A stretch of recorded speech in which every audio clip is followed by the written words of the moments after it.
I'm going to start this speech off with some iconic lyrics. If I should stay, I would only be in your way. So I'll go, but know I'll think of you each step of the way.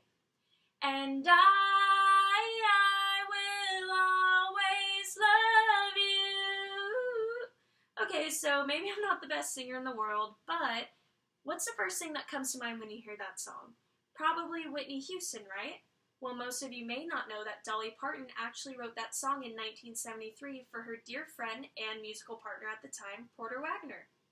Even if you don't think country music is your style, Dolly Parton is an American icon. She's a modern-day businesswoman, believes in following your dreams, and is proof that you can be successful without forgetting where you came from. And finally, she's the sweetest woman that's ever graced this earth. Dolly Parton is the absolute baddest boss-ass bitch in the world, and here's why you should think so too. How many celebrities can you name that have their own theme park? According to the Dollywood website, Dolly Parton opened Dollywood in 1961 as a way to give back to Sevier County, which is the county that she grew up in. Dollywood is a Dolly-inspired amusement park with things such as a replica of her old childhood home, as well as butterflies all over the park. Think of butterflies in Dollywood, kind of like the hidden Mickeys in Disney. Dollywood makes $118 million a year and is one of the biggest tourist attractions in Tennessee, and is just one of many of Dolly's money-making moves. However, a big part of business is knowing when to say no, which is exactly what she said to the king of rock, Elvis Presley. Elvis wanted to cover the song, I Will Always Love You, but his team wanted half of the publishing rights. Dolly said no. Later, Whitney Houston covers that same song, and Dolly has made millions off of those royalties.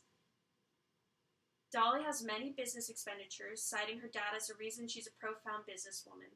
She paved her way into the business world, deciding not to just be a country star, as if that wasn't cool enough. Not only is Dolly a country Walt Disney, she's the epitome of a phoenix rising from the ashes. From a young age, she was playing local radio stations in Knoxville, singing old Appalachian ballads that she grew up around. When she turned 18, she left Knoxville to go to Nashville, completely alone in a new city, played some gigs, sent some music into the radio stations, and finally landed a spot on the Porter Wagoner Show, which was a musical variety show that was really popular at the time. She replaced the girls singer, Norma Jean, who left to become a mom. And so this sounds great for Dolly Parton, right? She's really has her career going. Well, looks can be a little deceiving, because one of the first shows that she played at that she was on the Porter Wagoner Show, the audience literally booed her off the stage. They hated her. Even Porter Wagoner, who was a huge household name at the time, came out to address the audience saying, "If Dolly's good enough for me, she's good enough for you." In her time on the Porter Wagoner Show, Dolly was writing upwards of 20 songs a day, according to an interview from Dolly Parton's America, which is a podcast about Dolly's life. Even though some of the songs obviously all of them didn't become big hits, she was working tirelessly to create. Her first big hit was Dumb Blonde, which launched her career. At this point, many people may say, and she never looked back. But Dolly continues to stay humble, even at her level of stardom, with songs such as Coat of Many Colors, which is about how her mom sewed together a coat from different colored rags, and In My Tennessee Mountain Home, which pays homage to her childhood and the simpler times. That brings us right to one of the most popular Dolly stories, why she wrote the song I Will Always Love You. It just really shows her resiliencies and what a good-natured soul she is. As previously mentioned, Dolly Parton and Porter Wagoner were a powerhouse duo in the 60s and 70s, creating 13 albums together, and according to Billboard.com, had 44 songs on the top 10 charts. Their careers were going great, but Dolly felt the need to do something more, like a solo act. She wrote the song Jolene, which, as we all know, became a huge hit, and that's when she knew she had to leave the Porter Wagoner Show.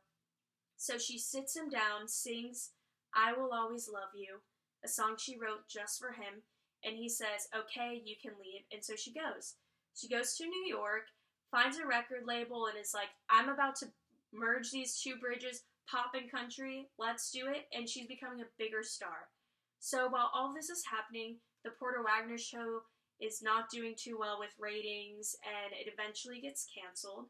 In 1979, Porter Wagoner sues Dolly Parton for royalties of all of her songs because he made her a star. They eventually settled out of court for $1 million. At this point, Dolly's kind of a rising star, so she doesn't have $1 million to just hand out like that.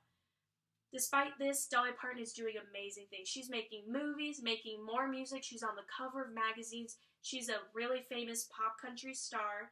And on the other hand, Porter Wagoner is blowing all of his money on women and expensive things, so he's in a lot of debt to the IRS. Dolly hears about this debt, meets up with Porter Wagoner, and says, I'm going to buy all of your music catalog for millions of dollars. And she does it. Later, when he gets back on his feet, he asks her for the music catalog back so he can buy it back from her, and she gives it to him for free. To this day, Dolly Parton speaks no ill of Porter Wagoner. Despite their drama, she says that she will always love him. At a first glance, Dolly may look like some sort of plastic surgery flashy character, but stories like this show her loyalties and generosity that she displays to many people around her, making her one of the most loved celebrities in the world. So Dolly Parton is inarguably a feminist icon. However, in an interview on Dolly's America podcast, when asked if she's a feminist, she recoils and says no. But how can this be? A woman who starred in the 80s film 9 to 5 about a group of women who tried to get revenge on their misogynistic boss, whose business skills took over a man's world, and her non-taboo attitude towards her plastic surgery inspired many others. Many Dolly fans criticize her for not claiming to be feminist, but in her own words, I don't have to talk the talk if I already walk the walk. Dolly has shown time and again what the real meaning of feminism is without putting a label on herself or others. Sure, she may have a skewed view of what the word feminism means, mostly saying, oh, I don't hate men, but through what she's done for women in society, especially in the 70s, undeniably makes her a feminist icon. So most of here probably grew up knowing Dolly Parton as Miley Cyrus's godmother, someone with big boobs, or just the song Jolene. You may have even thought I would never listen to her music because I hate country music. When her name comes to mind, most people don't think of a businesswoman, a dream follower, a tender-hearted, generous person, or a general boss-ass bitch. I hope after this speech you do. She inspires me to become a better person and follow my dreams, no matter how hard the struggle is. Dolly Parton has touched my heart in many ways, and if you listen to her music and learn about her life, I'm sure that she'll inspire you too.